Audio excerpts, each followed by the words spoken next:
a storyteller, and I would like to tell you a few personal stories about what I like to call the danger of the single story. I grew up on a university campus in eastern Nigeria. My mother says that I started reading at the age of 2, although I think 4 is probably close to the truth. So I was an early reader, and what I read were British and American children's books. I was also an early writer, and when I began to write at about the age of 7, stories in pencil with crayon illustration that my poor mother was obligated to read. I wrote exactly the kind of stories I was reading. All my characters were white and blue-eyed. They played in the snow, they ate apples, and they talked a lot about the weather. How lovely it was that the sun had come out. And despite the fact I lived in Nigeria, I had never been outside Nigeria. We didn't have snow, we ate mangoes, and we never talked about the weather because there was no need to. My character also drank a lot of ginger beer because the character in the British books I read drank ginger beer. Never mind, I had no idea what ginger beer was, and for many years after, I would have a desperate desire to change ginger beer. But that's another story. What this demonstrates, I think, is how impressible and vulnerable we are in the face of a story, particularly as children.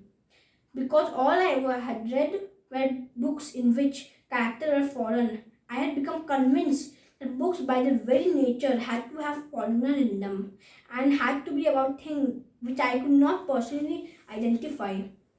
Now things changed when I discovered African books.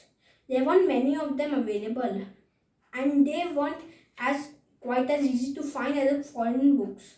But because of writers like Chinua Achebe and Kamara Lai, I went through a mental shift in my perception of literature. I realized that people like me, girl with the skin of, of the color of chocolate, whose kinky hair could not form ponytails, could also exist in literature.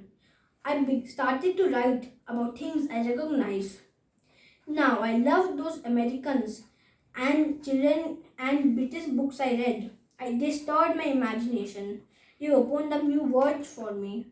But the unintended consequence was that I did not know people like me could exist in literature. So what the discovery of African writers did for me was this. Whose would these are? I think I know. His house is in the village though. He will not seem stopping here to watch his woods fill up with snow. My little horse must think it queer to stop without a farmhouse near.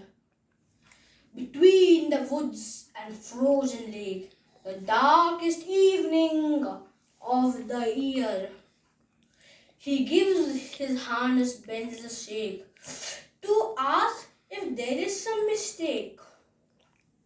The only other sounds the sweep of easy wind and downy flake. The woods are lovely, dark and deep, but I have promises to keep and miles to go before I sleep, and miles to go before I sleep.